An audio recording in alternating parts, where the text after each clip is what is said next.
हरे कृष्ण कृष्ण कृष्ण हरे हरे, हरे राम राम राम हरे हरे, हरे कृष्ण कृष्ण कृष्ण हरे हरे, हरे राम राम राम हरे हरे, हरे कृष्ण कृष्ण कृष्ण हरे हरे। ब्रह्मानंदं परमसुखदं केवलं ज्ञानमूर्तिं द्वन्द्वातीतं गगनसदृशं तत्त्वमस्यादिलक्ष्यम् एकं नित्यं विमलं अचलं सर्वधि साक्षिभूतं भावातीतं त्रिगुणरहितं सद्गुरुं तं नमामि। नमामि सद्गुरु शान्तं सच्चिदानन्दविग्रहं पूर्णब्रह्मपरानन्दईशम् आनन्दीवल्लभं सद्गुरु सच्चिदानन्दं केवलं करुणाकरं ज्ञानयोगेश्वरं वन्दे ज्ञानदेवा पुनः पुनः। अलंकापुरी पुण्यभूमी पवित्र तिथे नांदतो ज्ञानराजा सुपात्र तया आठविता महापुण्यराशी। नमस्कार माझा सद्गुरु ज्ञानेश्वराशी। सर्व संतांना वंदन, सद्गुरूंना वंदन, आपणा सर्वांना वंदन करून आजच्या चिंतनाला आपण प्रारंभ करूया। काल आपण 43 नंबरची 20व्या अध्यायातली पाहिली होती आणि दोन्ही संन्यासी आणि योगी कर्मयोगी दोघे समान कसे आहेत यासाठी माऊलींनी पाण्याचा दृष्टांत दिलेला आहे, घटाचा दृष्टांत दिलेला आहे, नामाचा भेद सांगितलेला आहे। फक्त नामाच्या भेदामुळं हे वेगळे वेगळे वाटतात। खरं पाहायला गेलं जर जो संन्यासी आहे त्यालाही काम करावं लागतं आणि कर्मयोगी आहे त्यालाही काम करावं लागतं। त्यामुळं संन्यासापेक्षा कर्मयोगी बरा असं गीता पहिल्या अध्यायापासून शेवटपर्यंत सांगत आलेली आहे। आणि त्या संन्यासाचा अर्थ जो आहे किंवा कर्मयोगीचा अर्थ जो व्याख्या आहे ती व्याख्या लक्षात ठेवली पाहिजे आपण। ही कर्म करत असताना हे काम माझ्या वाट्यानं आलेली एक माझी जबाबदारी आहे, हे काम मला ईश्वरानं सोपवून दिलेलं कर्तव्य आहे म्हणून मी करतो। हा जर मुद्दा जर एवढाच लक्षात ठेवून जर आपण कर्म करायला लागलो तर कुठल्याही कर्माचं बंधन आपल्यावरती पडणार नाही। जसं संन्यास अवस्थामध्ये जगणं असतं तसंच गृहस्थ आश्रमाचं सुद्धा जगणं होईल, दोन्हीत थोडासुद्धा फरक वाटणार नाही असं माऊली बोलतात। म्हणून ओवीचा अर्थ विचार करताना म्हणतात, एकची उदक सहजे परी सिनाना घटी भरिजे तैसे भिन्नत्व जाणजे योग संन्यासाचे। योग आणि संन्यास, योगी आणि संन्यासी ही दोघी एकच आहे। योगी शब्द गृहस्थाश्रमीसाठी लागू करून घ्यायचा आपण, नाहीतर आपण म्हणू की जे योग करायला बसलेले जंगलामध्ये असतात, उलटं टांगून वगैरे घेतात अशांना योगी म्हटले की काय, तसं नाही। योगी शब्दाचा अर्थ आहे निष्काम कर्मयोगी जो गृहस्थाश्रमी असू शकतो। आणि त्यामुळं गृहस्थाश्रम शब्दाचा अर्थ आहे सगळ्या लोकांच्या बरोबर नातलगांच्या बरोबर राहतो, त्यात काय बदल नाही। गृहस्थाश्रमाने परत होईल, ज्यांची लग्नच झाली नाही ते गृहस्थाश्रमी आहेत काय असा आणि मुद्दा निघण्याची शक्यता आहे। तर त्याचा अर्थ तसा नाही, जो घरात राहतो तो गृहस्थाश्रमी आहे। मग प्रत्येकजण घरात, आणि जे जंगलात जाऊन राहतात किंवा घर सोडून जातात त्यांना संन्यासी म्हटलेलं आहे। पण घर सोडायची आवश्यकता कुठल्याही संतांनी सांगितलेली नाही। जरी माऊली स्वतः संन्यस्त अवस्थेमध्ये जगत होते तरीसुद्धा कर्मयोगाचंच त्यांनी प्रतिपादन केलेलं आहे। यावरून एक गोष्ट लक्षात येते की गृहस्थाश्रम सर्वात श्रेष्ठ आश्रम आहे, सगळ्यात श्रेष्ठ आश्रम की ज्यामध्ये आपल्याला चारही पुरुषार्थ सिद्ध करता येतात। अर्थ धर्म अर्थ काम आणि मोक्ष त्यासाठी गृहस्थाश्रम दिलेला आहे।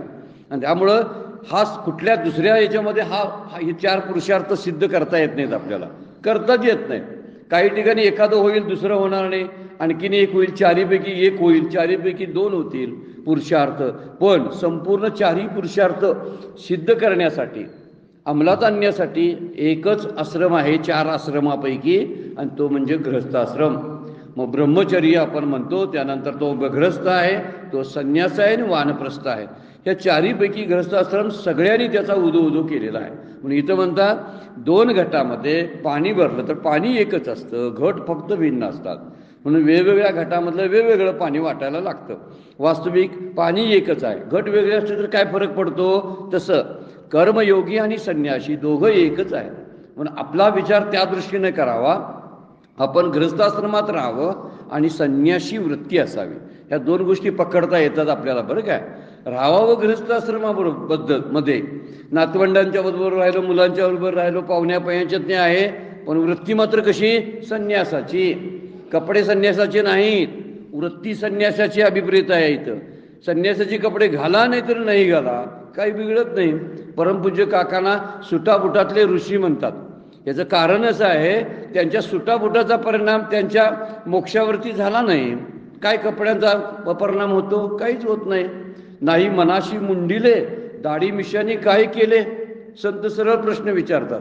मनाचं मुंडन करायचं राहिलं, मग दाढी मिशा आहेत की नाहीत, केवढी दाढी आहे, मग तो संन्यासी दाढी नाही काय, असली टोपी घालतो, असा टिळा लावतो, माळांचा आकार असा असा आहे, इतक्या प्रकारच्या माळा वापरतो, काहीही संबंध नाही.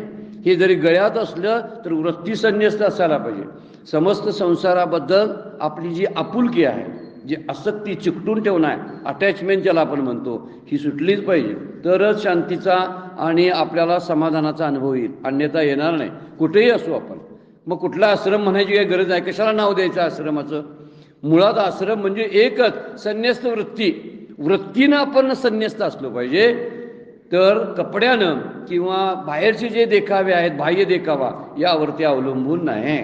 त्यामुळं माझं मी पण या दोन गोष्टी सोडता आल्या पाहिजेत. आपल्याला आपल्या कर्तृत्वातला अभिमान टाकता आला पाहिजे आणि फलाच्या आसक्तीबद्दल असणारी जी आपली नेहमीच्या कल्पना आहेत त्या सोडता आल्या पाहिजे. ज्यावेळी आपण सोडू ना, त्यावेळी आपण कुठेही असो आपल्याला त्रास होत नाही. मग देहातून आपण बाहेर पडलेलो असतो, देहासक्ती संपलेली असते, त्यामुळे देहाबद्दलही काही घेणं नसतं. जोपर्यंत देह आहे तोपर्यंत काम करत राहणं. त्यामुळं कामाची सवय आपण लावून घेतली पाहिजे. काही काही रिटायर झालेली माणसं जी असतात ना, अगदी वेड्यासारखी होत असतात. परवा पण एक उभी बघितली ना, आयशी दशा येईल पुढे मन होईल वेडे. त्याचा अर्थच तो आहे की पुढे जाऊन अशी परिस्थिती येणार आहे, म्हणून असा एखादा छंद आपल्याला असला पाहिजे की ज्या छंदामुळं मला रिकामं पण वाटलं नको पाहिजे. नाहीतर ही माणसं बरेच वेळा रिटायर झालेली पुन्हा पुन्हा आपल्या ऑफिसमध्ये जातात. एकदा दोनदा ते चहा देतात स्टाफ मेंबर, पण पुन्हा विचारतच नाही. रोज येतो, याला काही काम नाही म्हणून येऊन बसतोय म्हणतात. आता हे जर असं जर घडायला लागलं, किंवा कुठल्या तरी पाहुण्यांच्या घरात उगीच जायचं, उगीच काहीतरी भटकत फिरायचं का, सगळं रिकामं पण आतमध्ये असतं. हा एक जगण्याचा एक गोष्ट आपण सांगालोय, परमार्थापेक्षा बाजूला आपण.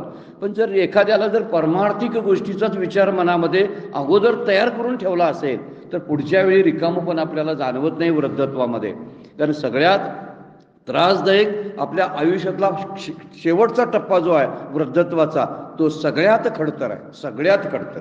आणि त्या खडतर प्रवासामध्ये ज्यानं स्वतःला सावरता आला ना, तो खरा पारमार्थिक. अन्य काय वाचलंच काय आणि किती वर्ष ज्ञानेश्वरी सांगत होतास, याचा काही उपयोग नाही. ज्ञानेश्वरी पचणं फार गरजेचं आहे. किती वर्ष ऐकली आणि किती वर्ष सांगितले, याला काय अर्थ आहे? वृद्धत्वामध्ये जर शांतपणाने जगता आलं नाही तर काय उपयोग आहे? तुकाराम महाराज त्यासाठीच बोलतात, याजसाठी केला होता अट्टास. तरुणपणामध्ये मी सगळी साधना केली, तीर्थयात्रा केल्या, तप केलं, नाम घेतलं, ध्यान केलं, अभंग म्हटले, भजनं केली, सगळं केलं. कशासाठी? शेवटचा दिवस गोड व्हावा. शेवटचा दिवस म्हणजे शेवटचा टप्पा गोड व्हावा, आपण अर्थ लावायचा. वृद्धत्वाचा एक शेवटचा टप्पा आहे ना, तो आनंदही व्हायला पाहिजे. कारण त्याच वेळी शरीरावरती अनेक प्रकारच्या रोगांचे हल्ले झालेले असतात. त्याच वेळी आपण एकटे असतो. कदाचित आपल्याबरोबर आपली बायको किंवा आपल्याबरोबर आपला नवरा नसण्याची शक्यता अधिक दाट असू शकते. हा एकाकीपण येण्याची शक्यता असते. मग एकाकीपणाची सवय अगोदरच का लावून घेऊ नये, हा मुद्दा आहे ना. कुठंतरी बायको इकडे तिकडे गेली, माझा हातच मोडल्यासारखं होतात बघा. काय बोलतात, काय विचार करण्यासारखी मुद्दा असतो एका. काय होतो त्यामुळं फरक? काही फरक होत नसतो. पण असं मात्र सवय लावून घेतलेली असते. अगदी त्या बाथरूममध्ये टॉवेल देण्यापर्यंत, वृद्धत्वापर्यंत ती सवय लागलेली असते. आणि बायको गेली तर सून तसं देत नाही म्हणून त्यांच्यावर खवळायला चालू होतं. याला काय पचली नाही म्हणायची ज्ञानेश्वरी. खूप वर्ष सांगितली ज्ञानेश्वरी, पण उपयोग झाला नाही. कारण ती अगोदर त्या पद्धतीनं आत रुजवावी लागते, त्याचा सराव करून घ्यावा लागतो साधनेचा. आणि ती साधना आपल्या जीवनाशी जोडून घ्यावी लागते. माझा आणि त्याचा काही संबंध नाही. देवळात करायचं ते देवळातलंच, त्याच्यातनं बाहेर आलं की देवळात आणि माझा संबंध नाही, याला अर्थ नाही. ज्यावेळी मी देवघरात बसतो, देवपूजा करतो, ज्ञानेश्वरी वाचतो, तेवढंच ते. तिथून तास झाला की माझं मला कसं वागायचं तसं मी वागणार, याला अर्थ नाही आहे. कारण आपण जगण्याशी ज्ञानेश्वरी जोडून घेतली नाही. म्हणून शेवटचा टप्पा जो आहे, तो शेवटचा टप्पा आपल्याला आनंदाही जगता आला पाहिजे. कारण तारुण्यामध्ये समजा संकट आली, समजा काहीतरी एखाद्या रोग आला तर तो रोग बळा पण होऊ शकतो. संकट आली तर हिंमत असते आणि त्यामुळं कोणतरी मदतीला पण येतात. हा तरुण आहे, माझं ऋण फेडू शकतो, माझ्या मदतीला येतो, याला मदत करूया म्हणून मदतीला पण लोक येतात. तारुण्यामध्ये सगळं खपून जातं, पण वार्धक्यामध्ये जे आहे ना, ज्याला वार्धक्यात आनंद जोपासता आला ना, त्याला खरा परमार्थ कळला, अन्यथा नाही. हा मुद्दा लक्षात ठेवण्यासारखा आहे. इथं माऊली बोलतात ना, हे दोन संन्यासी आणि योगी नुसती नावं आहे, ती नाव आहेत. वृत्ती संन्यासी पाहिजे, मग तो घरात असू दे नाहीतर वनात असू दे, काय फरक पडणार आहे? कुठेही राहायला वृत्ती पाहिजे ना तशी संन्यासाची. म्हणून वृत्ती संन्यासी करण्याचा प्रयत्न आपण करायचा. जे आहे ते स्वीकारायला चालू करायचं. कोण बोललं सहन करायची सवय लावून घ्यायची. असं दगडासारखं काळीज करून घ्यायचं. शिवी दिली तर थडकून बाजूला जावावी, आणि जरी कोणीतरी सत्कार केला तोही थडकून बाजूला जावा. कोणतरी गोड म्हणून हाक मारले तरीही ते बाजूला, त्याचा लक्षात राहू नये. आणि कोणीतरी निंदा केली तेही लक्षात राहू नये. अशी सवय आपल्या अंतःकरणाला लावून घ्यावी लागते. ज्यावेळी आपण अशी सवय लावून घेतो ना, त्यावेळी आनंदाचा अनुभव आपल्याला यायला लागतो. त्याला संन्यस्त वृत्ती म्हणतात. मग त्याला कर्मयोग म्हणा, भक्तियोग म्हणा, ना तर ज्ञानयोग म्हणा, नावं काही असो दिली आपण, पण खरी गोष्ट आहे आपण शांत राहण्याची. कशाला काय म्हणायचं ही शास्त्रानं खूप व्याख्या करून ठेवल्यात. व्याख्या आहेत ग्रंथामध्ये. मला काय त्यातलं पचलं हे महत्त्वाचं आहे, आपल्यावर काय परिणाम झाला हे महत्त्वाचं आहे. नाही सोडूसू वाटत नाही म्हणून सोडण्याची, टाकण्याची, विसरण्याची सवय लावून घ्यायची. आता विसरण्याची सवय बऱ्यापैकी आता 60व्यानंतर आपोआपच येते म्हणा.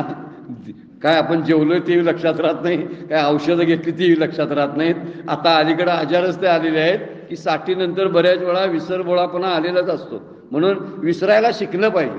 ज्यावेळी आपण आठवणी ठेवतोय ना, ती आठवणच फार त्रासदायक असते बरं का. कुठलीही आठवण विचार करा.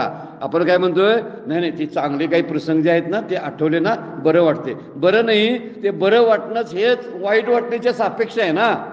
म्हणून ते बरं वाटणं सुद्धा वाईटच आहे. काही सुख अनुभवतोय ना ते दुःखाच्या सापेक्षतेनं अनुभवत असतोय आपण. म्हणजे दुःख नको म्हणून हे बरं वाटत असतंय, पण दुःख आलं तर हा मुद्दा आहे त्या ठिकाणी. जर असं आपण विचारायला लागलो, म्हणून सुख दुःखे समेकृत्वा लाभा लाभो जया जयो, सुखी संतोषानं यावे आणि दुःखी विषादानं भजावे. ही जे माऊलींचं सांगणं आहे ते आपण रुजवलं पाहिजे. नुसतं ग्रंथात ते ठेवून चालणार नाही, नुसतं पाठांतरात ओव्याने अभंग असून चालणार नाही, तर रोज वापरायला चालू केले पाहिजेत आपण. म्हणजे योगी कुठला आणि संन्यासी कुठला काय फरकच नाही. वृत्तीच संन्यासी करून घ्यायची. मग त्याला कोणतरी म्हणा जावं, तिकडं कुठल्याही आश्रम म्हणा जावं, त्याला गृहस्थाश्रमी म्हणा, संन्यासाश्रमी म्हणा, किंवा त्याला वानप्रस्थातला म्हणा, किंवा ब्रह्मचर्य म्हणा, कुठल्याही आश्रमाचं नाव दिल्यामुळे काय फरक पडणार आहे? नाव नकोच आहे असं माऊलींचं बोलणं आहे. म्हणून जो सकळ ऐके सकळ संमत जगी, अर्जुनागा तोची योगी. ह्या जगानं आणि शास्त्रानं यांना संमती दिलेली आहे की त्या जगण्याला जो कर्म करुणी रागी नोहेची फळे. परत व्याख्या केली बघा. शास्त्राला संमत कोण आहे आणि संतांना संमत कोण आहे? काल आपण या ओळीवरती विचार केला होता. रागी शब्द वापरला, जो फळामध्ये फळी शब्द वापरला. फळी शब्दाचा अर्थ त्या कर्मफळामध्ये आसक्त न होणारा जो असतो तो सकळ शास्त्रांना संमत असतो, तो सकळ संतांना मान्य होतो. संत त्यांच्यावरती कृपा करतात, शास्त्र त्याच्यावरती कृपा करते. म्हणून नित्यनियमाबद्दल आपण असताना अशी ज्ञानेश्वरी आठवावी, सतत हरिपाठ आठवावा, तुकोबांची गाथा आठवावी, आणि मरताना हेच अभंग ह्याच ओव्या मुखात असाव्यात अशी इच्छा करावी. माऊली आपलं तोंड धड ठेवेल, कदाचित कोमात घालवणार नाही, कारण त्यामुळं वाटेल काय आपल्याला तोंड तरी आहे ना बोलायला, म्हणून मी माऊलीच्या ओव्या बोलत बसणार, तुकोबांचे अभंग म्हणत बसणार, हरिपाठ म्हणत बसणार. आणि लोक आहेत कडेला बसलेले असतात, ती वाट बघत बसलेली असतात. अजून का ओव्या म्हणतोय तर अजून किती दिवस काढतोय कुणाला माहिती. पण आपण आपल्या आनंदात राहतो ना, फार महत्वाची गोष्ट आहे. हे आले नाही काय, ते आले नाही काय असं म्हणत बसलेले असतात म्हातारी माणसं मरताना. ती कुठं आलेच नाहीत, कुठं मला बघायला कोण आले नाहीत. काय बघायचं त्याला? बरेच दिवस त्यांना बघितलेलं असते, हे ना दुसऱ्यांना बघितलं असते. आणि जाणारी माणसं सुद्धा होता, मला ओळखलं काय काका, ओळखलं का? तर काय ते म्हणाले, म्हणाले तुला ओळखूनच माझी वाट लागलेली आहे, तू होताच माझ्याबरोबर म्हणून मला त्रास झाला. काय ओळखायचं तिला आता? आणि आपण बोलूनही पण माझा वैयक्तिक आता सल्ला आहे, म्हणजे काय ज्ञानेश्वरीत नव्हे. ओळखले कोण म्हणाले का नाही, आपण मरायला असतो त्यावेळी अजिबात बोललाही तसं तर बोलू नये, काय ओळखाय नाही म्हणायचं. अपमान करून टाकायचा. काय विचारतोय कुणाला माहिती, ओळखलंसा काय माहिती. ओळखून उपयोग काय सांगा, किती वर्ष ओळखलं होतं, काय त्रासच दिलास ना. जे असं म्हणायला येतात ना ती जवळची असतात, कारण त्यांची ओळखी असतात. आणि आपल्याला त्रास द्यायला दुसरं कोण आलेलं नसतंय, जवळच्यानीच त्रास दिलेला असतोय. जो त्रास आपल्याला क्लेश असतात ना ते बाहेरचे कोणी येत नाहीत. कुठलं तरी दिल्लीचा माणूस आला आणि तो मला फार दंबिलो, तो तिकडं आपण इकडं कोण दंबवणार. घरात असतात, नात्यात असतात, पाहुणे असतात, तेच दंबवतात, दुसरं कोणीही दंबवत नाही आपल्याला. आणि तीच म्हणतात ओळखलं काय. आता याची बाहुली एवढी बारीक झालेली असते, इथलं तेज तत्व गेलेलं असते, काय ओळखील सांगा बघू. त्याला 3-3, 4-4 दिवसा लागतात. आणि आपण म्हणत असतोय ओळखलं काय, ओळखलं काय. शेवटचा दिवस गोड व्हायला माऊलींच्या ओव्या लक्षात ठेवायच्या, पाठांतर करून ठेवायच्या. गाथेतले अभंग हरिपाठ पाठांतर करून ठेवायचा, गीतेतले श्लोक पाठांतर करून ठेवायचे. आणि ज्यावेळी झोप लागत नाही, ज्यावेळी आपण एकटे बसलेलो असतो त्यावेळी म्हणत राहायचं. इतका खूप आनंद होतोय असा अनुभव आहे बऱ्याच जणांचा, ज्यांनी ते पाठांतर करून म्हणतात त्यांचा. म्हणजे मरताना हे म्हणायला बरं आहे, झोपताना हे म्हणायला बरं आहे. झोप म्हणजे अर्ध मरणच असते, मरायलाच आपण जात असतोय काही तास तरी. आणि नंतर मरण म्हणजे सुद्धा जास्त वेळचं झोपणं आहे. मरण म्हणजे जास्त वेळचं झोपणं, आणि झोपणं म्हणजे थोड्या वेळासाठी मरणं. दोन्ही व्याख्या अशा आहेतच. ते थोड्या वेळासाठी आपण मरतोयच, कारण जगापासून सगळा संपर्क तुटलेला असतोय. कोण बायको माहीत नसते, ती बायकोचं दागिनं आठवत नाहीत, किंवा नवऱ्याबद्दलची माहिती तिच्या डोक्यामध्ये नसते. आरामात असतो. परवा बोललो ना, अगदी आरामात. सगळ्यात ब्रह्मानुभव तो घेत असतो बघा, गाढ झोपेत सुषुप्तीत असलेला माणूस. म्हणजे बायकोला घाबरणारा सुद्धा जोरानं घोरत असते, त्याच्याबरोबर टुरपूर सुद्धा करत नाही बायको पुढं, पण घोरताना मात्र विचारच करत नाही. ऐक जा आणि काय वाटतं ते म्हण जा. का, सगळ्या जगापासून त्याची निवृत्ती झालेली असते म्हणून. मग आपण जागेपणी जर असं करायला लागलो तर, जागेपणी जर आपण जगापासून निवृत्त व्हायला लागलो तर किती आनंद असेल बघा. आपण जागे आहोत आणि ह्या सगळ्या जगाबद्दल असलेल्या संवेदना आपण बंद करून टाकलेली असतात. दारच लावून घ्यायची, योग्य वेळी दारं लावून घ्यायची. उगीच सारखी उघडी ठेवायची नाही. उघडी ठेवली म्हटलं की काहीतरी चालू होते बघा. हे विचारा येते, ते विचारा येते, कोण माग काय म्हणतंय हे म्हणतंय, कोण निंदा करतंय, कोण स्तुती करतंय. हे दारं उघडी असली तर आत येते. दारं बंद, इंद्रिया दिवोनी कवाड हृदय भोगे. आपण माऊलींची उई पाहिलेलीच आहे. त्यामुळे 2 नावं दिलीत ना, एक कर्मयोगी आणि एक दुसरा संन्यासी, दोघं एकच आहे. कर्मयोगी कसा असतो, आपलं कर्तव्य वाट्याला आलंय ते व्यवस्थित निष्कामपणे पूर्ण करत असतो, कशाची इच्छा बाळगत नाही. आणि संन्यासी कसं असतो, त्यानं कर्म कमीच केलेलं असतं, कारण त्याला कर्म नसतं. पोट भरणं एवढंच कर्म असतं, त्यामुळे तो पोट भरण्यापुरतं काम करत असतो. दुसरं जग माझं काही नाही अशी जगापासून फारकत घेतलेली असते. हा जगात राहून जगापासून फारकत घेतो, आणि ह्या जगापासून बाहेर जाऊन जगापासून फारकत घेतो. ह्याच्यापेक्षा अवघड आहे ते संन्यास. किती आपण विचार केला ना तर संन्यास आश्रम अवघडच आहे. आणि त्यामुळे पुढं माऊलींनी बोललेलं आहे की घरातलंच सगळं अगोदर झेपत नाही, आणि संन्यासाची बोलणी कशाला करत बसायचं, हा मुद्दा त्यामध्ये वापरला. पण 2 घटामध्ये भरलेलं पाणी जरी घट वेगळे असले, म्हणजे भांडं वेगळं असलं तर पाणी मात्र एकच असतं. तसं तत्वज्ञान एकच आहे दोन्ही योगीतलं, एक योगी आणि दुसरा संन्यासी. म्हणून माऊली बोलतात की तोच सकळ संमत आहे की ज्यानं फलासक्ती टाकलेली आहे, जो कर्म करुणी रागी नोहेची फळे. आता 44 नंबरची ओवी सुंदर दृष्टांत दिलाय बघा, झाडांचा आणि जमिनीचा दृष्टांत आहे. जैसी मही हे उद्भिजे, मही म्हणजे पृथ्वी, मही म्हणजे पृथ्वी जमीन, उद्भिजे म्हणजे त्यातून बाहेर पडतं, कोंब बाहेर पडतात, पृथ्वीतून झाडाचे कोंब बाहेर पडतात. उद्भिजे जनी अहम बुद्धी विन सहजे, आणि तेथीची तिये बीजे अपेक्षिना. काय आता पृथ्वीचं कसं उदाहरण दिलंय बघा. पृथ्वी काय करते बघा, ज्याप्रमाणे पृथ्वी कर्तृत्वाच्या अभिमाना वाचून कुठलाही अहंकार पृथ्वी ठेवत नाही, सहजच आपलं अंग फोडते आणि वर येणाऱ्या त्या वृक्षांना जन्म देते. वृक्ष कसे बाहेर येतात बघा, म्हणजे जमीन फोडून बाहेर येतात, म्हणजे आपलं पोट फाडून ती जन्माला घालत असते सगळ्या वृक्षांना पृथ्वी. पण कुठला अहंकार असतो, मी तुला जन्माला घातलं, मी तुला जन्माला घातलं असं कसं. वृक्ष कुठल्या पृथ्वी कुठल्या झाडांना बोलते का बघा, काही नाही. पृथ्वीला कुठल्या प्रकारचा अहंकार नसतो. हे पृथ्वीकडून शिकण्यासारखं आहे. मात्र जसे दत्तात्रेयांनी 24 गुरु केले, त्यातली पृथ्वी हा पहिला गुरु आहे दत्तात्रेयांचा. हे लक्षात ठेवण्यासारखी बाब आहे. म्हणजे सहनशीलता जी गोष्ट आहे ती पृथ्वीकडून दत्तात्रय शिकले असं त्यांनी सांगितलेलं आहे. याचा अर्थ असा आहे की फोडून पोट ते बाहेर येतं म्हणून म्हणतात तेथीची तिये बीजे अपेक्षिना, परंतु त्यांना येणाऱ्या फळाची मात्र अपेक्षा करत नाहीत. झाडाला फळ येतात पण पृथ्वी म्हणते काय त्यातली 4 सफरचंद 4 आंबे माझ्यासाठी बाजूला ठेव, नाही म्हणत. काय खाणारे कोण का खात असतात. झाड पण तसंच अपेक्षा करत नाही. झाड सुद्धा त्याच्या पोटी जन्माला आलेलं असते. झाड सुद्धा काही अपेक्षा करत नाही. ते सावली देतं कुणाला बी. जो कांडावया घाऊ घाली का लावणी जयाने केली आणि दोघा एकची सावली वृक्ष दे जैसा. फार सुंदर उभी आहे 12व्या अध्यायातल्या.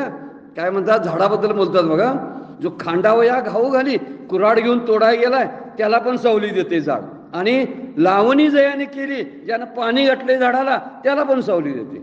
दोघा एकची सावली वृक्ष दे जैसा. आपल्याला असं जगता येते का बघायला पाहिजे. आपण चांगल्याशी चांगलंच वागतो पण वाईटाशी चांगलं वागणं हा मोठेपणा आहे. हे शक्य आहे काय. बऱ्याच वेळा चांगल्याशी चांगलं वागता येत नाही, त्यानंतर चांगल्याशी चांगलं वागता येतंय, पण वाईटाशी चांगलं वागणं फार कठीण आहे. म्हणजे वाक्य आहे राम में राम देखा तो क्या देखा, रावण में राम देखा तो जाने. एक ओळ कशी आहे बघा. राम में राम देखा तो क्या देखा. रामात रामच बघितला, चांगल्या माणसात सज्जन माणसात सज्जनपणा बघितला. वा ही माणसं सज्जन आहेतच हो म्हणून म्हटलास. परंतु रावण में राम देखा तो जाने. जर असा कपटी एखादा क्रूर आहे आणि त्याच्यामध्ये सज्जनत्व जर बघायला मिळालं त्याला मनाची दृष्टी सुधारली. नाही तर आमची दृष्टी कशी असते बघा. 3 प्रकारची आहे दृष्टी. एक म्हणजे वाईटाला वाईटच आपण म्हणत असतो. बरेच वेळा चांगल्याला कदाचित वाईट म्हणत असतो आपण. अशीही काही म्हणणारी लोक आहेत. काही चांगल्याला चांगलं म्हणत असतात. पण वाईटाला चांगलं म्हणणं आणि ते सहन करणं ही गोष्ट आपल्याला पृथ्वीकडून शिकण्यासारखी आहे. म्हणून पोट फाडून पृथ्वी वृक्षलताना फळाफुलांना जन्म देते, पण कुठलंही फूल मला दे असं पृथ्वी कधी म्हणत नाही. आई सुद्धा पोट फाडून मुलाला जन्म देते. तीही चांगलीच मोठी पृथ्वीसारखी आहे, पण पृथ्वीसारखी लहान असताना मूलच पृथ्वीसारखी आई असते. मोठी झाली की तिच्या अपेक्षा वाढत जातात आणि वेगळीच बनते ती. असं कशाला जास्त वेळ बोलतो तिच्याबरोबर, माझ्याबरोबर बोलायला वेळ नाही काय. आता बायको आली, मी पूर्वीची आहे, माझ्याकडे लक्षच देत नाहीच वाटतंय. हे जे चाललेलं असते ना हे ज्ञानेश्वरी न पचण्याची उदाहरण आहे ती. ज्ञानेश्वरी पचलं की काही म्हणत नाही, कुठल्या मुलाला आणि सुनेकडनं काहीच अपेक्षा ठेवत नाही. पृथ्वीसारखी ती आई कशी होते किंवा ती माणूस व्यक्ती कशी होते, जगाकडून त्याची काही अपेक्षा नसते. सगळं बंद झालेलं असतं. अनपेक्षित शुचिर्दक्ष उदासीन गतवेता, कुठल्याही प्रकारची त्याची अपेक्षा राहिलेली नसते. म्हणून हे उदाहरण फार सुंदर दिलंय बघा. माऊली उदाहरण देतात पृथ्वीचं आणि त्या पृथ्वीतून पोट फाडून येणाऱ्या वृक्षांचं, लता वेलींचं. ते एवढं पोट फाडते म्हणजे तिला त्रास होत असेल असं माऊलींना म्हणायचं आहे. एवढा त्रास सहन करते पण त्या फळं येतात ना, ती फळं मागत नाही. ते म्हणतं कोणाचं कोणतरी घेऊन जात असतं. आता ही गोष्ट जर लक्षात ठेवली तर तो कसा आहे, कुठल्याही प्रकारची अपेक्षा ठेवत नाही. तैसा अमनयाचीनी आधारे जातेचीनी अनुकारे जे जेने अवसरे करणे पावे. जे योग्य वेळी करायला जमतंय ते करत राहतो, कुठली अपेक्षा ठेवत नाही. इथं वर्णन केलंय बघा. अमनयाचीनी आधारे. काही ज्ञानेश्वरीच्या याच्यामध्ये आवृत्तीमध्ये अन्वयाचेने आधारे शब्द वापरलेला आहे. अन्वयाचेने आधारे. इथं खंदारकर महाराजांच्या ज्ञानेश्वरीमध्ये आमनयाच्याने आधारे शब्द वापरलाय. ज्याप्रमाणे वेद प्रमाणाच्या आधाराने आणि पूर्वकर्मानुसार प्राप्त झालेल्या वर्णानुरूपाप्रमाणे जो काही जी विहित कर्मे आहेत ती प्राप्त झालेली आहेत असं व्यवस्थित करत असतो. जी प्राप्त होतील समोर येतील ती कामं करतो. त्याबद्दल काय म्हणत नाही मी हेच करणार मी तेच करणार असं कुठल्याही प्रकारचा आग्रह त्याच्यामध्ये नसतो. म्हणून म्हटलेलं आहे की ज्याप्रमाणे पृथ्वीचं वरती उदाहरण दिलं आणि खाली दिलं त्याचा सिद्धांत दिलेला आहे. कारण वरती जैशी वापरलं, खाली तैसा वापरलेला आहे. तैसा अमनयाचीने आधारे. अमनयाच्या आधाराने म्हणजे शास्त्राच्या आधारानं, संतांनी सांगितलेल्या वचनाप्रमाणे, कुलधर्माप्रमाणे, वर्णाश्रमाप्रमाणे वेगवेगळे अर्थ लावता येतात. आपल्या घरात जे चाललंय, आपल्या आईवडिलांनी संस्कार केले त्याप्रमाणे जगत राहतो व्यवस्थित त्या पद्धतीने. ज्या ठिकाणी ज्या पेशामध्ये आहे त्या पेशाशी निगडीत तसंच काम करत असतो, तशीच कपडे परिधान करतो, वेगळं विचित्र काय करत नाही. याला म्हणायचं सामान्यपणे म्हणजे विधी ते पाळी, निषेधा ते गाळी, मज देवोनी जाळी, कर्म फळे. माऊली त्यासाठी सांगतात, जे विधिवत आहे ते करतं, जे वाईट आहे तो टाळतो आणि सगळी केलेली कर्म देवाला अर्पण करतो.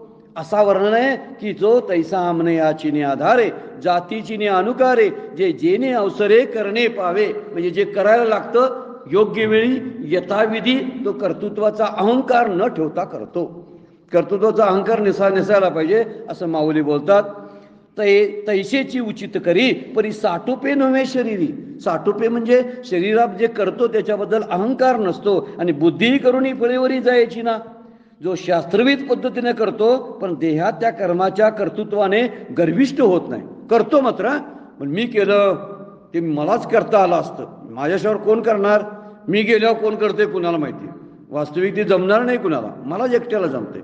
कोण येणार इथे करायला, मी आहे म्हणून चाललंय. ही जी भाषा आहे ना ही गर्विष्ठपणाची भाषा आहे. आपण ह्या भाषा हळूहळू बंद केल्या पाहिजेत बरं का. म्हणजे सुचिरा म्हणून आपण बोलूया, या हळूहळू माझ्यासहित मी बोलायला लागलो. हळूहळू ही भाषा बंद करता आली पाहिजे. मी केलं, माझ्यामुळं झालं. ती परमपूज्य काका तिचं वर्णन भरपूर चांगले विनोदी पद्धतीने सांगतात. माझ्यामुळं झालं, मी केलं, मी नसतो तर झालं नसतं, मी नसताना कसं करतात बघूया. ही त्याच्या पुढचा आगाऊपणा म्हणायचा. म्हणजे काहीतरी करायला लागलीत ना कोणतरी, पूर्वी तो करत होता, आता ती करायला लागलीत ना त्यांच्या मार्गामध्ये अडसर आणायचा. हा गर्विष्ठपणाचं लक्षण आहे. का, मला बोलवलंच नाही. इतके वर्ष झालं मीच सगळ्या प्रवचनकारांना कीर्तनकारांना बोलवतोय फोन करून, आणि आता हा कुठलं पोरगं नवीन निर्माण झाले आणि पुढे पुढे हरिपाठाला येते किंवा नाचते आणि मी राहिलो बाजूला. आता मला कोणच विचारणार. आता पुढे ही कशी करतात बघूया, कारण विना आणि पकवाज आहे ना आमचं आहे घरातलं, उचलूनच घरात नेतो. कसा हरिपाठ करतात बघूया. काय गंमत म्हणायची का काय. इतक्या वर्षाचा हरिपाठ संपला ना, किती वर्ष हरिपाठ करतोस आणि अशी भाषा बोलायला लागलास. ही गर्विष्ठ भाषाची भाषा त्याच्याकडे नसते ज्याची वृत्ती संन्यस्त झालेली असते. शांत होत होतो. पुढच्या श्लोकामध्ये आपण बघणार आहे, शम नावाची, शांती नावाची गोष्ट त्याच्या आतमध्ये उतरलेली असते. शांत असतो.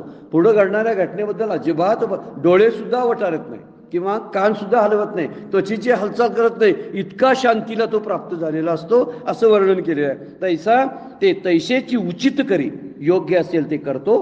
परी साठो पे नव्हे शरीरी, पण शरीरामध्ये अहंकार येऊ देत नाही आणि बुद्धी करुणी फळेवरी जायची ना.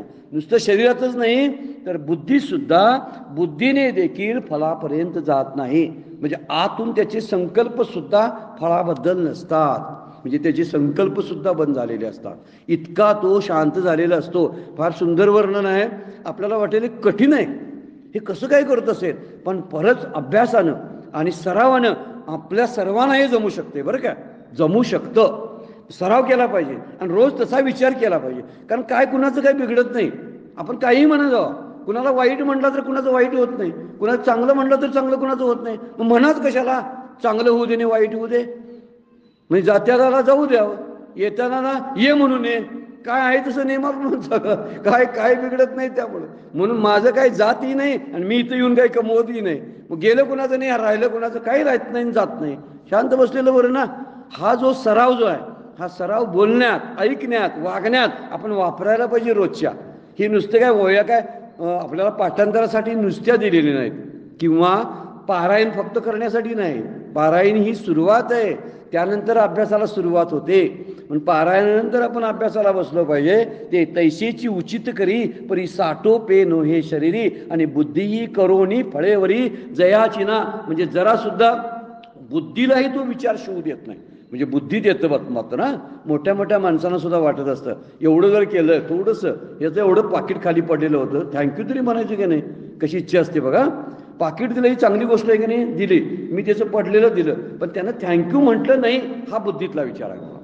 तसला विचार सुद्धा त्याला शिवत नाही बघा. म्हणजे दुसऱ्याने मला थँक्यू म्हणावं माझ्या कामाबद्दल असं सुद्धा त्याला वाटत नाही. काम मात्र करतो, त्यानं थँक्यू म्हणावं असं काम केलेलं असतं. पण जर मनात आलं, हा थँक्यू न म्हणताच गेला बघा. ही सुद्धा बुद्धीला शिवणारा संकल्प आहे. हा सुद्धा त्याचा गेलेला असतो. किती उच्च कोटीची अवस्था आहे बघा. आणि ही सरावाने येते बरं काय. केव्हा येते माहिती आहे, आपलं काय इथं नाही, कायम लक्षात ठेवलं पाहिजे. कायम सगळं जे आहे ते माझं आहे आणि माझं काय नाही आहे, या दोन गोष्टी लक्षात ठेवल्या पाहिजेत. मागच्या वेळा एक श्लोक घेतला होता, तो मला आठवत नाही, की सगळ्या बागा ज्या आहेत ना त्या बागा माझ्या मालकीच्या आहेत जगातल्या म्हणतो तो. त्यामुळे माझी फुलं सगळी माझीच फुलं आहे, असं एक काव्य आहे हिंदीमधलं. ते तर सुंदर वर्णन आहे. आता माऊलींनी त्याचा विस्तार केला की विश्वाची माझी घरं, असं जर मनात यायला लागलं जग माझं घर आहे, तर माझं स्वतंत्र असं काय अस्तित्व वाटायला लागेल काय सांगा बघू? नाही वाटत. आणि त्यासाठी समूहामध्ये आपण गेलो तर बऱ्यापैकी त्याचा विचार होतो बघा. वारीतून पायी दिंडीतून गेलं ना त्या लोकांच्यावर बराचसा परिणाम त्याचा झालेला असतो बरं का. ज्यावेळी ती माणसं घरात असतात ना त्यापेक्षा विस्तारित त्यांची बुद्धी झालेली असते. त्यामुळे जगात अशा अशा अडचणी असतात, अशा पद्धतीने राहावं लागतं. दोनच कपडे घेऊन मी जगू शकतो, एक घासभर कुठंतरी मला मिळू शकतं, झोपलं तर कुठेही मला झोप लागते, हे तिथं गेल्यावर कळलं. अगोदर वाटत होतं ह्याच्याशिवाय मला झोप लागणार नाही, हे खाल्ल्याशिवाय मला चालणार नाही, असं वाटत होतं. आणि नंतर कळायला लागतं की असं कुठंतरी ती नर्मदा परिक्रमा करणारे लोक जे आहेत किंवा पायी वारीतून जाणारे जे लोक आहेत त्यांना हा अनुभव खूप येत असतो. आता हा अनुभव घेताना तो विचार आपल्याला घरात सुद्धा घेता येतोय बरं का. त्यासाठी वारीलाच चला जायला पाहिजे, नाहीतर आमचं काही सुधारणार नाही असं काय म्हणायची काही गरज नाही. तो एक कर्मयोग आहे. म्हणून हिथं मुद्दा मांडतात माऊली की त्याच्या बुद्धीलाही ती गोष्ट फळाच्या आसक्तीची शेवट नाही. कारण हे मी केलं असं त्याला केव्हाही वाटत नाही. केलेल्याचं थोडं कर्म करतात आणि दौंडी पेटवणारी खूप असतात. कुणीतरी केलेलं असतं आणि आपल्या नावावर जाहीर करतात, अशीही मंडळी आहेत. काही करतात आणि आपलं नाव सांगतात, पण माऊली त्यांच्याबद्दल बोलत नाहीत बरं का. हे करतात आणि काहीच बोलत नाही, त्यांच्याबद्दल बोलायला लागल्यात. त्याला म्हणायचा निष्काम कर्मयोग. त्याशिवाय ते जमत नाही. म्हणजे सराव करायला पाहिजे ना, सरावच करावा लागतो. जरा वाटते मी तिथं केलं होतं आणि हा बघा आता माझं केलेलं काम आपण केलं म्हणून सांगायला लागला. आपल्या कानावर सुद्धा पडत असते ना ते. आता पडत असताना त्याच वेळी केवढी सहनशीलता पाहिजे सांगा बघू. आपण लगेच पडू, अरे काय तू केलं नाही, मी केलं नाही, तुझ्या नावावर सांगायलास काय काय असं लगेच आपण म्हणू. चांगलं करणं ही चांगली गोष्ट आहे, पण आपल्याबद्दल बोलणं ही गोष्ट फार वेगळी आहे. म्हणून शक्यतो दुसऱ्याबद्दल वाईट बोलू नये आणि आपल्याबद्दल चांगलं कधी बोलू नये. काय बोलते बघा, आपल्याबद्दल चांगलं बोलू नये म्हणजे आपल्याबद्दल वाईट बोलावं अशा अर्थानं नाही. आपली स्तुती आपण कधीच करू नये, फार अहंकार येतो. आणि दुसऱ्याची स्तुती केल्यामुळं आपलं चित्त मलिन होतं. दुसऱ्याचं निंदा केल्यामुळं आपलं चित्त मलिन होतं आणि स्वतःची स्तुती केल्यामुळं अहंकार वाढतो. सारखं सारखं सांगावंसं वाटते आपण, इतकं केलं तितकं केलं, मी इतक्या वाऱ्या केल्या तितक्या वाऱ्या केल्या, हे केलं ते केलं. भूतकाळ तरी आठवूच नाही. भूतकाळ घालवणं फार गरजेचं आहे. पुढं आपण बोलणार आहोत, कारण भूतकाळ नाही मिटला ना तोच त्रास देत असतोय आपल्याला. आणि भविष्य काळ, दोनच काळामध्ये आपण ज्यावेळी जगतो ना, आणि आमचं जगण्यात आहे ना ते भूतकाळ किंवा भविष्यकाळामध्येच असतं. वर्तमान काळामधलं माहितीच नसतंय, म्हणून एक एक पायरी चुकते, पडायला होतंय, ठेचकायला होतंय. वर्तमान काळात नसल्यामुळं बरं काय. बोलताना माझी जीभ स्लिप झाली कशामुळं, हातातलं पाण्याचा तांब्या निसटला कशामुळं, काय खातोय आपल्याला कळलं नाही कशामुळं. याचा अर्थ वर्तमान काळामध्ये आपण राहत नाही, म्हणून आपण भूतकाळामध्ये असतोय. काहीतरी डोक्यात विचार चालू असतोय आणि इकडे हे चालू असते, काहीतरी फोनवर बघत बघत बघत जाऊन कुठेतरी गाड्याची थडकायला लागल्यात पोरं वगैरे जाता जाता. हा जो मुद्दा आहे ना वर्तमान काळात न राहण्याचा आहे. माऊली बोलतात की त्याला त्याच्या बुद्धीला तो विचार सुद्धा शिवत नाही. 4थ्या अध्यायामध्ये एक ओवी गेलेली आहे, फार सुंदर ओवी आहे. त्याचा प्रभाव फार बऱ्याच जणांच्या वरती पडलेला आहे. हे मजची स्तव झाले परी म्यानाही केले, ऐशे जेने जाणितले तो सुटला गा. किती सुंदर ओवी आहे बघा. आणि कायम चिंतन करायची. काही काही ओव्या माऊलींच्या आहेत ना लिहून घ्यायच्या, बाजूला एक स्वतंत्र डायरी घालायची. अभंग आहेत ना तर स्वतंत्र डायरी घालून त्यात लिहायचे आणि ते वाचायचे सारखे. ज्ञानेश्वरी एवढी वाचून होत नाही लवकर, म्हणून ज्ञानेश्वरीतल्या ओव्याची आपली एक ज्ञानेश्वरी तयार करायची, आपला एक दासबोध तयार करायचा, आपली एक गाथा तयार करायची, आपलं एक एकनाथी भागवत तयार करायचं स्वतःच. म्हणजे स्वतःच म्हणजे काय आपल्या नावावर खपवायसाठी नव्हे, तर त्यातल्या मुख्य मुद्दा आहेत ना तेवढे भरपूर आहे. त्यामध्ये काही आपल्याला लागूच पडत नाहीत ओव्या, मग त्या कशाला घ्यायच्या आपण विचारात. एकच ओवी किती आपल्याला परिणाम करते बघा. हे मदतची स्तव झाले, माझ्याकडून झालं. मदतची स्तव माझ्याकडून झाले, परी म्या नाही केलं, मी नाही, माझ्याकडून झालं. कडून म्हटलं ना आपण शांत झालं आणि फुशारकी मारायची गरज पडत नाही. का, मी तिथं होतो म्हणून माझ्याकडून झालं. तुम्ही कशाला म्हणालाय तुमचा मोबाईल सापडलेला मी तुम्हाला दिला, मी तिथं होतो. दुसरा माणूस असता तर दुसऱ्यानं तुम्हाला दिला असता. आता ह्यात कुठं मोठेपणा घ्यायची गरज आहे. मदतीच तेव्हा झाले परी म्या नाही केले. सगळा कर्मणी प्रयोग आहे बघा, कर्तरी प्रयोग काढून टाकलेला आहे. करता पहिल्यांदा आला ना की तो त्रास द्यायला चालू करतो, म्हणून कर्त्याला काय करायचा, शेवटी नेऊन टाकायचा. माझ्याकडून झाले. आणि कर्तरी प्रयोगात मी केले, मी पहिल्यांदा असतो आणि कर्ण आहे ना शेवटी राहतं. आता कर्ण पहिल्यांदा माझ्याकडून झालं, माझ्याकडून म्हटलं. इंग्रजीमध्ये काय होते माहिती आहे, इंग्लिश भाषेमध्ये आपला जसा करता मी आहे ना, तो पॅशिव केला ना तो शेवटी जाऊन पडतो, त्याला कर्मणिक प्रयोग करणं म्हणतात. आता हा कर्मणी प्रयोग झाला ना, कर्माला किंमत राहते, कर्त्याला किंमतच राहत नाही. आणि कर्तृत्व गेलं ना तर भोक्तृत्वही जातं. आणि जी भ्रांती आहे ना, ज्या 5 भ्रांत्या सांगितल्यात ना, त्यातली कर्तृत्व आणि भोक्तृत्वाची भ्रांती तीच लागू पडते आपल्याला अहंकार निर्माण करायला. मी करतो म्हणून होतं, मी मुलांना वाढवलं. झाड काय बोलते का बघा, तसं अजिबात बोलत नाही. माझ्याकडून झालं, योगायोगानं माझ्या पोटाला तुम्ही जन्माला आला असं म्हणायला पाहिजे. समजा विषय. त्यामुळे मी तुमच्यावर नियंत्रण ठेवावं आणि माझ्यासारखंच तुम्ही वागावं असं काही बंधन नाही. तुम्हाला मी मार्गदर्शन करेन, शिकवेन, पण त्याच्या पलीकडे तुम्ही कसं वागायचं हे तुमच्या पूर्व सुकृतापासूनच होणार आहे. मुलं आपल्यासारखी वागत नाहीत. विचार केला तर लक्षात येतो, एकाच घरामध्ये आई वडील एकदम सज्जन असतात, पण मुलं कुठेतरी बिघडलेली असतात. हे बघायला मिळते आपल्याला. याचा अर्थ काय, आपण संस्कारामध्ये चुकलो काय नाही हा मुद्दाच बाजूला ठेवूया. त्यांचं मूळ कर्म आहे ना, ते त्यांना कुठलं सोडेल, तर त्यांना तेच करायला लावतं.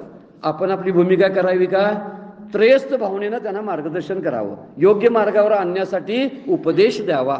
येत नसतील तर त्यांना त्यांच्या प्रारब्धावर सोडून देणं आणि त्यांच्याकडे बघत बसणं, हे आपली कोण नव्हतीच. कारण मी जन्मलो त्यावेळी पोरं कुठं होती, नंतर आले ती. ही सगळा विचार केला तर लक्षात येतं. आणि कधी कधी पोरं सुद्धा जातात ना आपल्यासमोर, किंवा मी जातो, दोघांपैकी एका अगोदर कोणतरी जात असतं. त्यामुळे ह्यांचं आणि माझं नातं हे तात्पुरतं आहे, आपल्या शरीरापुरतं आहे. असा विचार केला की मी करतोय अशी भावना निघून जाईल आणि आपण रिकामं होतो, शांत वाटते, आपण काही करत नाही. आणि सतत मात्र करत राहावं आणि करण्याची भावना आत येऊ देऊ नये. पहिल्या टप्प्यात काय होतंय माहिती आहे का, की पहिल्यांदा करावंसं वाटतं, दुसरी गोष्ट ते केलेलं सांगावंसं वाटतं, दुसऱ्यांनी पाहावं मी करतोय काम, हे लोकांनी समजलं तर माझी स्तुती कशी करतील, इतरांना कशी सांगतील, तर ते सांगायसाठी प्रयत्न करत असतात. आहे चांगली स्तुती आहे, पण पुढे पुढे पुढे याचा सराव करत जायचं, आपल्याबद्दल बोलायचं बंद करायचं, पण काम करत राहायचं. हे घरामध्ये समाजामध्ये दोन्ही ठिकाणी वापरायला चालू केलं ना, तर जगाबद्दलच्या आणि घराबद्दलच्या अपेक्षा आपल्या राहत नाहीत. कुणी माझ्यासाठी परतफेड करावी असं काय वाटत नाही. परतफेड कुठं, त्यांचं करायसाठीच मी जन्माला आलोय. माझं काम काय आहे, त्यांचं करणं. म्हणून मी चाकरी करतोय देवाची, सेवा करतोय देवाची, मुलांची नाही किंवा नातवंडांची आई वडिलांची सेवा करत नाही, मी देवाची सेवा करतोय. अशा भावनेनं जेव्हा आपण कर्म करायला लागतो तेव्हा माऊली म्हणतात त्याप्रमाणे बुद्धीला तो शिवत नाही. मदची स्तव झाले परी म्या नाही केले, ऐसे जेने जाणितले तो सुटला गा. चिंतन करा बरं काय, आज घरी या ओळीवरती चिंतन करा. खूप चांगली ओळी आहे, अतिशय चांगली आहे. आणि म्हणून केलेल्या कर्माला लौकिकत्व वाटतं द्यावं, पण नंतर नंतर टप्पा येतो लौकिकात तर राहू नये, कोणी माझं कामाची दखल घ्यावी असं वाटत नाही, मिरवावं वाटत नाही, सांगावं वाटत नाही. असं जर होत झालं तर कीर्ती लौकिक ही सुद्धा फलासक्ती आहे बरं का. कीर्ती कशामुळे मिळते, कामामुळं. म्हणजे कामाचं फळ म्हणजे कीर्ती, म्हणजे फलासक्तीच आहे ना. मला कीर्ती मिळावी. सगळी माणसं सगळ्यातनं सुटतात, आपल्याबद्दल काय म्हणत पण नाहीत, आणि कोणत्या भावनेनं, निष्काम भावनेनं कर्म करतात. पण एक गोष्ट मात्र शिल्लक असते, माझ्याबद्दल कुणीतरी का असं ना कामाची दखल घ्यावी. मी गेल्यानंतर म्हणतात ना, पूर्वी पुतळे बांधायची सवय होती, ती म्हातारी माणसं सुद्धा म्हणायची, तिथं आपली ती समाधी बांधायची शेतात. अजूनही काही त्या समाधी आहेत बघा, त्याच्यावर कावळं घाण करतात. कशाला म्हणावं समाधी बांधा आणि हे करा, काही आपलं नाव सुद्धा येऊ नये. निसर्गदत्त महाराज म्हणायचे, माझा आवाज सुद्धा कुणाला ऐकू येऊ नये माझ्या मेल्यानंतर. म्हणजे किती त्यांनी त्यांच्याबद्दल पाळलेलं होतं बघा. म्हणजे माझं रेकॉर्डिंग सुद्धा, माझे शब्द सुद्धा कुठं उमटू नयेत, माझं काही शिल्लक राहू नये. आणि आपण बोलणं काय असतंय, मेल्यानंतर काहीतरी असू दे की, म्हणून ते आपण करत असतो ना. मुलं तरी मुलांना जन्म कशाबद्दल देतोय, धन द्यायला. आता धन द्यायला कोरोनात कुणी धन दिले कुणाकुणाला, तिथलीच माणसं किती, त्या वैकुंठभूमीतली, कोल्हापूरची वैकुंठभूमीतला आपण बोलतोय, तिथल्या वैकुंठभूमीमध्ये पोरं अमेरिकेत, दिल्लीत, पुण्यात, आणि इथं धन द्यायला तिथले कामगार. ते जवळ कोण जात होतं त्यांच्या, रात्रीची एक अंगठी न्यायला आलता, गंमत म्हणजे खरी गोष्ट आहे. अंगठी एक चांगली ते बाबाच्या हातात होती. 2 दिवस फोन करत होते, प्रेत आहे तुमच्यातलं कोण धन द्यायला किंवा बघायला तरी येणार आहे का लांबून. नाही म्हणले, ते परस्पर तुमचं तुम्ही करा. आता आणि आम्ही त्यातले त्यात आजारीच आहोत जरा आणि परत आमचा कोरोना वाढाय नको, तुमचं तुम्ही धन द्या. पण रात्री पोराच्या लक्षात आलं बाबाच्या हातात चांगली अंगठी होती म्हणून, आणि ते हिरा चांगला होता म्हणून ते रात्री गेलं ज्यावेळी धन द्यायचे त्यावेळी, आणि म्हटले ते कुठं आहे प्रेत. मग त्यांनी दाखवलं, हळूच गेला. त्यावेळी कोरोनाला भ्याला नाही. आज जाऊन अंगठी तेवढी काढली आणि गेला घरला. आता म्हटला द्या धन. ह्यासनी देणं घेणं आपल्या आई वडिलांनी प्रेमाशी काही संबंध नसतोय बरं का. आपल्या असणाऱ्या द्रव्य संपत्ती याच्याशी यांचा संबंध असतो. त्यामुळे त्यांचा विचार आपण फारसा करत बसायचं नाही. ते कसे घडायला लागलेत, काय व्हायला लागलेत, रात्रभर त्यांची काळजी, कसा पोचला असेल, काय केलं असेल, काही नाही. आपण ह्या अवस्थेमध्ये आहे, त्यांची त्यांना काळजी नसते. आणि ह्याचा विचार करून आपण ह्या सगळ्या विचारातून बाहेर पडावं. म्हणून म्हणावं की काय कीर्ती आणि काय विचार करण्याचा अर्थ नाही. बरीचशी माणसं असतात बघा, कुठंतरी व्याख्यानं, प्रवचनं, कीर्तनं करत असतात, मानधन घेत नाहीत. अशी पण मंडळी आहेत. फार चांगलं आपण त्यांची वाहवा करतो. वाहवा नाही केली तर ते चिडतात मात्र. त्यातला आणखीन एक मुद्दा, याला सूक्ष्म बुद्धीतला दोष म्हणायचा. हा मुद्दा फार महत्वाचा आहे. आणि मग म्हणायचं, मग म्हणायचं तरी का मी मानधन घेत नाही, मी मानधन घेत नाही. अरे म्हणायचं कशाला? म्हणायचं यासाठी की ह्याचं समजावं की हा मानधन घेत नाही. हा सूक्ष्म दोष म्हणायचा, हा मोठा नव्हे. मानधन घेत नाही फार मोठी चांगली गोष्ट आहे, परंतु हे मानधन घेत नाही हे लोकांना समजलं पाहिजे ना. त्यासाठी तो प्रयत्नशील असतो. म्हणून सगळ्या वासना ज्या आहेत, पुत्र वासना, वित्त वासना, शास्त्र वासना निघून जातात. पण लोकेशना ज्याला आपण म्हणतात ना, शेवटपर्यंत बारीक आतमध्ये असते. कुणीतरी माझी वाहवा करावी, माझ्या माघारी काहीतरी करावं, सगळं असते त्यांचं व्यवस्थित. आता हे जर चालू असेल तर ती शेवटची वासना सुद्धा घालवता आली पाहिजे. म्हणून इथं माऊली बोलतात, ऐसा तोची संन्यासी, त्याला संन्यासी म्हणायचं. उगी दुसऱ्या व्याख्या काय संन्यासाच्या करायच्या नाहीत. म्हणजे ते कमंडलू हातात आहे, दाढी वाढली, मोठ्या जटा आहेत, हे भगवी वस्त्रे धारण केलीत किंवा पांढरी केलीत आणि फिरतोय आपला, त्याला संन्यासी म्हणायचं नाही. असेलही संन्यासी तो, पण वृत्ती त्याची संन्यासी आहे का हे बघितलं पाहिजे. म्हणून तोची संन्यासी पार्था गा परियसी, तोची भरवसेनी योगीश्वर. नुसता नाही बरं काय, लक्षणाचा, अशा लक्षणाचा जो कोण असेल तो संन्यासी आहे आणि खात्रीने सर्व योग्यांचा राजा आहे. योगीश्वर शब्द वापरला. ज्याला आपण कर्मयोगी माणसं म्हणतो ना, त्या सगळ्यातला योग्यांचा योगी तो आहे. जो असा वागतो तो कुठल्याही प्रकारचा आपल्यावर काय घेत नाही. काय कोणी काय केलं, चांगली कामं केलेली असतात, घेत नाही, तो विचार सुद्धा करत नाही. असा जो आहे तो योगीश्वर आहे असं वर्णन केलंय. आणि भरवसेनीशी म्हणतात ते, म्हणजे खात्रीने मी सांगतो योगीश्वर आहे तो, सगळ्या योग्यांचा योगी आहे. आणि ही वृत्ती हळूहळू आपण सरावानं आणली पाहिजे. कुणासाठी नव्हे बरं काय, आपल्यासाठी. आपण करतो ना त्याची नोंद व्हावी असं वाटत राहणं चांगली बाब आहे, बरोबर पण आहे. पण त्याचा त्रास होतोय आपल्याला. समजा समाजानं, घरातल्यानी नोंद घेतली नाही तर करायचं काय. म्हणून मी त्यांच्यासाठी करतोय असं म्हटल्यामुळं आपल्याला त्यांच्याकडून अपेक्षा वाटायला लागतात. म्हणून त्यांच्यासाठी करतोय असं वाटायचं नाही. हे माझंच कर्तव्य आहे म्हणून मी काम करतो घरामध्ये, किंवा माझा संसार व्यवस्थित मी चालू ठेवलेला आहे, माझ्यासाठी करतो, अशा भावनेनं करायला लागलो तर तो संन्यासी आहे, तोच निष्काम कर्मयोगी आहे असं माऊली बोलतात.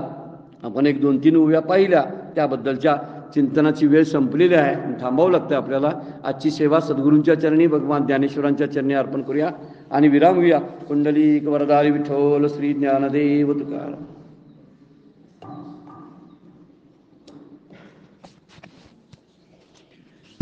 आता भजनाचा एक शास्त्रीय संगीत भजनाचा कार्यक्रम आहे, 1-2 तास चालणार आहे. परमपूज्य काकासुद्धा आपल्या